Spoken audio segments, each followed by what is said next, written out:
Week 9, fantasy football, running back tier list. Who should you start? Who should you sit? Who should you flex? Everything in between. We're going through usage trends, game environments, everything you guys need to set your fantasy football lineups at the running back position. Going through my top 39 at the position. And let's get it kicked off with who's on bye and who's injured, because we do have some news in that regard. On bye this week, we have Breece Hall, Isaiah Davis of the Jets, Saquon Barkley of the Eagles, no Quinshon Judkins on Cleveland, and no Bucky Irving / Rashad White of the Buccaneers. So we are without a couple of big fantasy relevant running backs.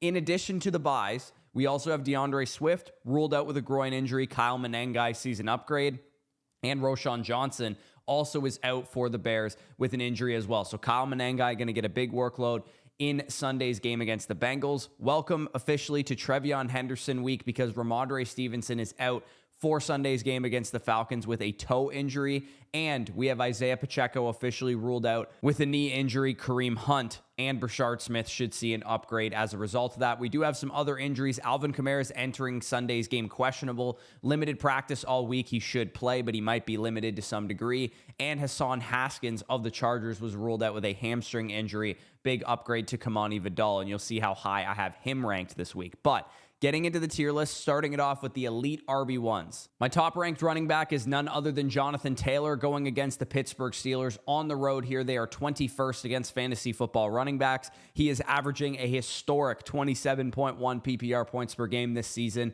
Colts and Steelers expected to be a 50.5 point over-under game. The over catching 17% more of the sharp money than the public bets. This is an easy smash play. You guys know to play Jonathan Taylor. My number 2 ranked running back was Devon Achane, who locked in there on Thursday Night Football. The Ravens were 28th against fantasy running backs coming into that game. Played on Thursday Night Football. He was efficient. He had a lot of yards. He had 10 plus targets. He scored over 16 PPR points, but he did not score a touchdown. So obviously he probably will not finish as the number 2 running back. Very high floor though. When the Dolphins could score 6 points and look as bad as they did, and Devon Achane still has 16 fantasy points, you feel pretty good about him going forward. Christian McCaffrey, my number 3 running back, facing a New York Giants defense that is terrible, 29th in adjusted fantasy points allowed to running backs, and they are the 32nd ranked run defense across the board in EPA per rush allowed. Explosive run rate, which the 49ers have actually ranked dead last in among NFL teams in creating, and rushing success rates. So we should see a big rushing performance finally from Christian McCaffrey, and we know what he can do through the air. Bijan Robinson, my number 4 ranked running back this week at New England. The defense in New England is very stingy against the run. Only 54 rushing yards per game allowed to the running back position this year. However, they have allowed the second most targets per game to the running back position, and we know Bijan Robinson has multiple games this year of over 100 receiving yards, and 6.75 targets per game is what the Patriots defense is allowing to the running back position. So should be a receiving more so than a rushing day for Bijan, but in PPR leagues, we'd actually prefer it that way. Jahmyr Gibbs versus the Minnesota Vikings closing out this tier. They are 8th in adjusted fantasy points allowed to the running back position. The last time we saw Jahmyr Gibbs was against the Tampa Bay Buccaneers, 36.8 fantasy points in that game, a monster performance. So those are my elite RB1s. Moving into the just RB1s tier, we have Derrick Henry coming in at number 6, who of course locked into lineups on Thursday Night Football. The Dolphins were 27th against the run coming into the matchup. Running back 1 production in back-to-back weeks leading up to this game. Of course, he gets Lamar Jackson back, rushes for 100 yards on Thursday Night Football, but unfortunately does not find the end zone. Lamar Jackson gobbled all 4 touchdowns that the Ravens scored up. Back over 60% of the snaps in back-to-back games, though. My number 7 running back for the week is James Cook versus the Kansas City Chiefs. They are 6th against fantasy football running backs in adjusted points allowed, but they are a run funnel defense. They're 21st in rushing yards per game allowed. And the last time we saw James Cook, he rushed for over 200 yards against the Carolina Panthers. Even though they're pretty stingy against pass catching running backs, I think James Cook can get it done in this game. This is the 2nd highest scoring game on the slate too. So you want pieces of this game, a 52.5 point over under. Kansas City, Buffalo, we know it's expected to be fireworks. The over is catching the steam. And James Cook, probably very, very high odds to find the end zone. And of course, we just saw him post a 33.6 point fantasy day as one of the better buy lows in all of fantasy football entering last week. Javonte Williams versus the Arizona Cardinals. This game on Monday Night Football, 53.5-point over-under, the highest on the slate. Cowboys implied for 28 points. It is still insane to me that Javonte Williams, who was an 8th, 9th round pick coming into the year, is averaging 18.6 PPR points per game this season. And since Miles Sanders' injury in week number 5, he's been basically a 70+% snap share running back in every single game. And of course, we know what he's been able to do punching in touchdowns on the goal line. So of course, he is in your lineup.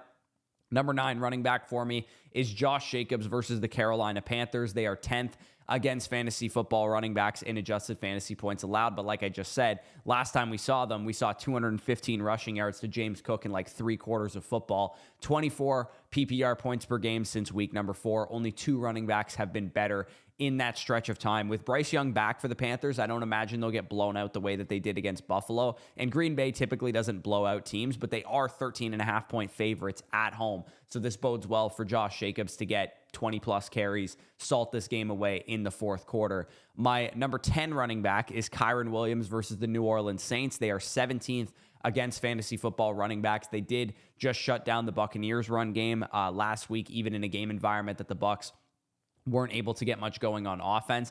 With Puka Nacua being back, Matthew Stafford playing at the level that we saw him before the bye in London there, the Saints are starting Tyler Shuck, who, believe me, is awful. He's not a good quarterback. He looked bad against the Bucs last week, and he was one of the most overrated quarterback prospects. Honestly, in the time that we've been scouting, I have not seen a more overrated quarterback prospect than Tyler Shuck, so I don't expect the Saints to put up many points in this game, and I do expect the Rams to have a high time of possession. They are 14-point home favorites. I am expecting this one to get ugly, and Kyren Williams probably to get a lot of volume, maybe punch in a touchdown or 2.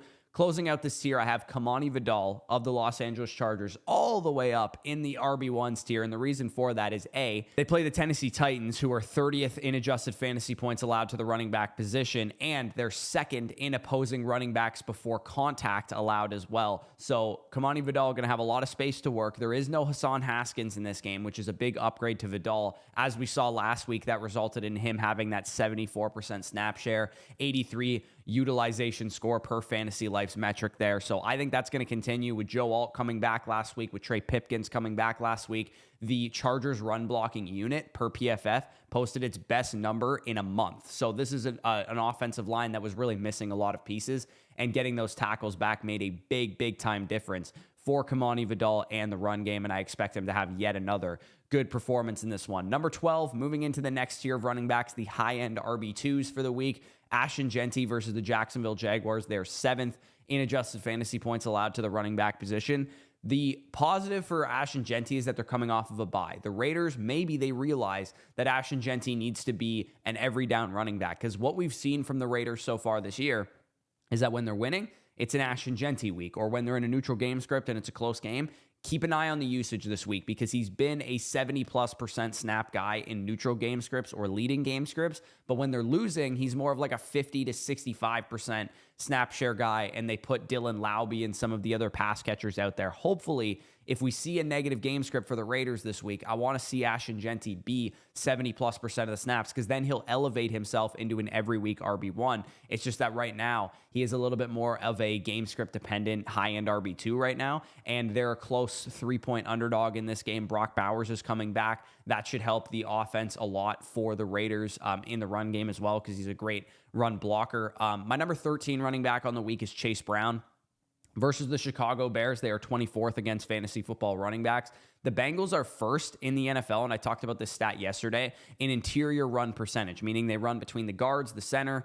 The Bears defense is allowing the most yards per carry to those type of runs at 5.44 yards per carry. That is leading the NFL in those type of run defense looks. Chase Brown has found it the last few games with Joe Flacco, 6.96 yards per carry on 32 runs since Joe Flacco has taken over the starting quarterback job. The Bears are on the road in this one, looking for a big win, should stay close throughout, and I actually do like Chase Brown to go higher than 50.5 rushing yards. Keep an eye on his workload, because he did only play 53% of the snaps last week. Samaje Perine a lot more involved. But like I said, I will take Chase Brown 50-60% of the snaps playing well, as opposed to workhorse Chase Brown not playing well. So I think everybody is happier that these reduced snaps have not killed his fantasy production. In fact, they've actually elevated it to a high degree. Number 14 running back for me is Jaylen Warren Versus the Indianapolis Colts, they are ninth ranked against fantasy football running backs. The Colts are bottom 5 at defending zone rushing concepts, and Arthur Smith's Steelers are second in the NFL in zone rushing percentage. So this is an offense and an offensive scheme matchup that actually bodes very well for the Pittsburgh Steelers. Jaylen Warren in recent weeks has taken bell cow usage, at least 16 opportunities in every healthy game that he's played since week 2.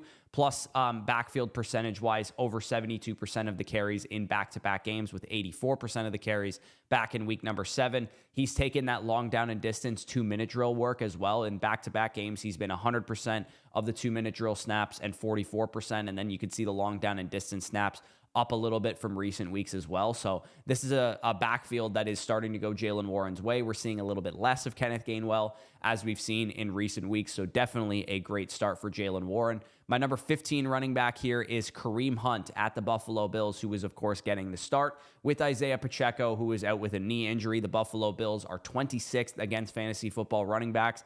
As a starter last year, Kareem Hunt from weeks 5 to 12 averaged 15.4 PPR points per game, was the RB15 overall over that stretch. So we're looking at a running back who, when Pacheco was out last year, was a legitimate every week starter in your fantasy football lineup. And the Bills are number 1 in rush rate over expected, meaning most teams go into the Bills matchup thinking that they're really good against the pass. They're top 3 in EPA as a pass defense. What you do against Buffalo is run the football against them. So I do think we're going to see 15, 20 plus carries for Kareem Hunt in this game. So I think he goes easily higher than 47.5 rushing yards, which is where he's set on Underdog. That'll be the second pick of our entry. Number 16 running back for me is Kyle Menengai against the Cincinnati Bengals. They are 24th against fantasy football running backs in adjusted points allowed.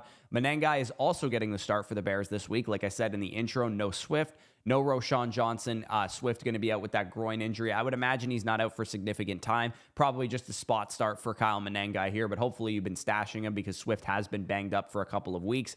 Menengai has been steadily increasing his role, peaking this backfield really as like a 45-55 split the last 2 games. If you look at the snap share, 46% and 45% for Menengai in the last 2 games. This is a juicy matchup. The Bengals defense, get this, has allowed 1,100 rushing yards this year. It's week 9, man. 1,100 rushing yards in 9 games they've allowed, 132.5 of those rushing yards specifically just to the running back position. So Kyle Menengai getting the workload this week, man, he is going to have a monster game in my opinion. Number 17 running back for me is Tyrone Tracy versus the San Francisco 49ers. Another new running back starter this week because Cam Scatterboon now out for the season with a dislocated ankle. Tyrone Tracy, as the starter last year, was a 13.2 PPR point per game producer from weeks 5 onward, and he was good for RB16 over that stretch. And that is despite playing in an offense that was led by Drew Lock and Tommy DeVito and the quarterbacks that they had in New York. And also, Tyrone Tracy only saw 38% of the inside the 5 work over the season last year when he was the starter. So when you look at Tyrone Tracy, maybe it was like the fumbling issue or whatever the case is. Hopefully he can command more of that inside the 5 work. Defensively, the 49ers have allowed 100 plus rushing yards in 5 of their last 7 games. And with Tyrone Tracy, he also had 11% target share as the starter last year, 17% targets per route run, 53% of the routes. And of course, we know as a former wide receiver in college, he can catch some passes. So I do think a big yardage game is coming for Tyrone Tracy. I do, however, think that Devin Singletary could remain the goal line back, given Tyrone Tracy's ball security fumbles and that kind of thing. So I do like him to go lower than 0.5 rushing plus receiving touchdowns. I think more often than not, he probably doesn't find the end zone given his workload, but I do think he'll rack up the receptions, rack up the yardage. And my number 18 running back here is Trevion Henderson versus the Atlanta Falcons. They are 13th against fantasy football running backs closing out this tier. No Ramondre Stevenson means welcome to Trevion Henderson breakout week. This has to be the game that Trevion Henderson shows the Patriots why he was a top 40 NFL draft pick, because I said on the Matchups That Matter video that the Patriots are not good at running the football. They are 31st in rushing EPA per play.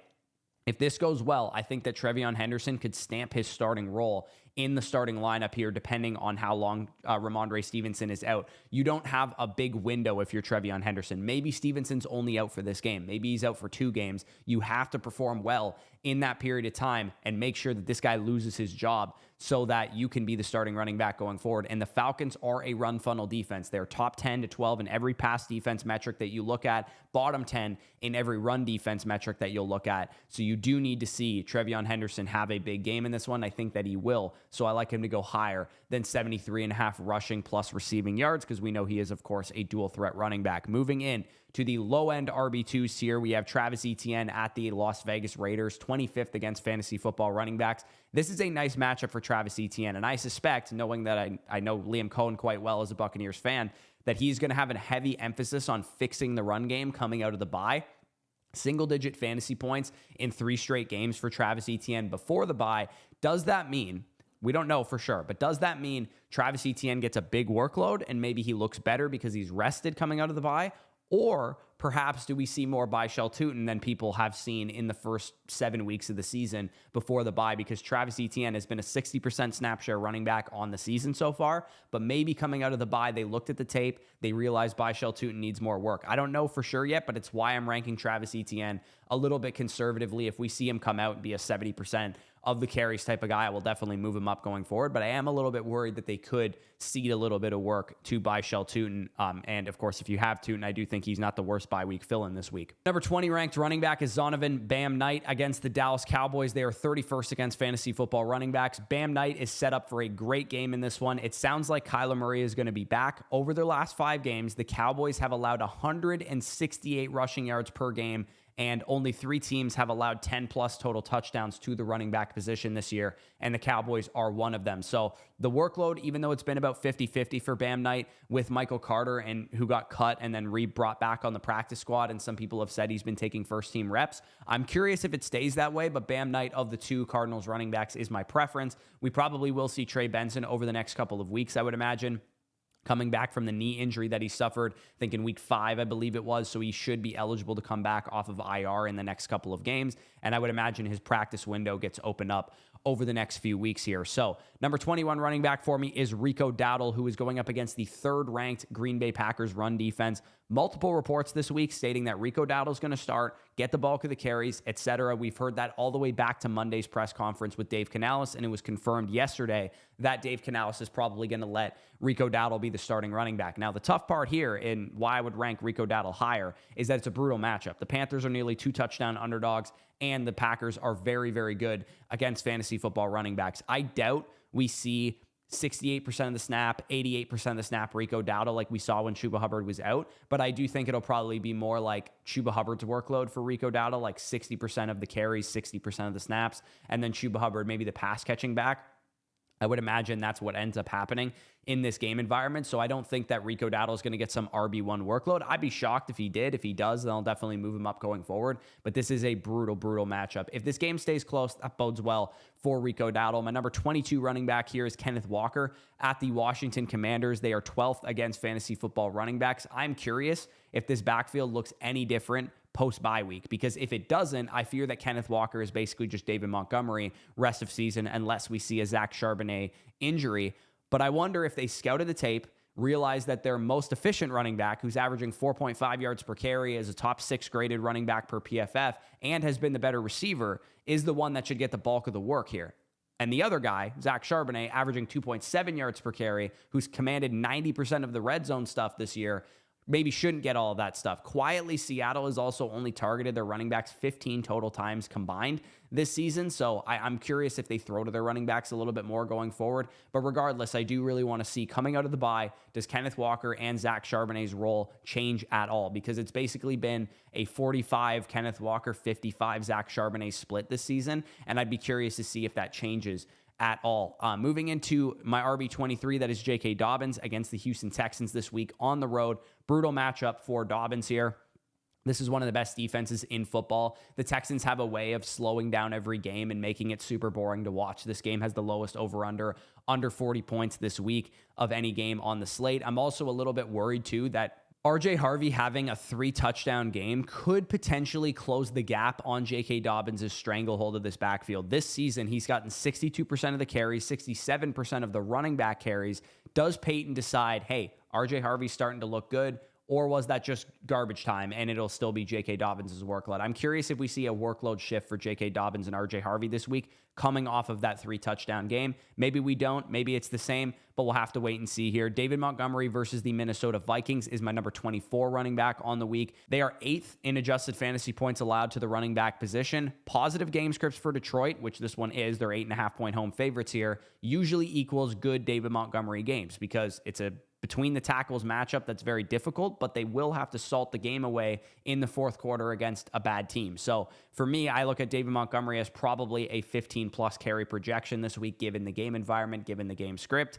Number 25 running back here for me is Woody Marks versus the Denver Broncos. 22nd against fantasy football running backs. Woody Marks in back-to-back weeks has finished as a top 16 scoring running back in PPR, and he's had at least 15 opportunities in 3 of his last 4 games as well, and both of them after the bye. So looking at Woody Marks, the Broncos are much better at stopping the pass than they are against the run. They also have a really good pass rush, so I do think we could see a lot of checkdowns, a lot of targets for Woody Marks, who has 22 and 24% targets per route run in the last 2 games here. So moving into my RB3s territory, the high-end RB3s, I would imagine most of these guys are starters for people given the bye weeks that we're dealing with here. Zach Charbonnet against the Washington Commanders. They are 12th against fantasy football running backs. As much as I'm optimistic for Kenneth Walker to maybe see a role shift here, I still do have to rank Charbonnet this high because he's seen a whopping 90% of the inside the 5 carries this year, and he is definitely likely to score a rushing touchdown in this game if they get inside the red zone. The Commanders won't have Terry McLaurin, but they will have Jaden Daniels back, so it is possible that this game is a negative game environment, stays a close game. Washington's at home here.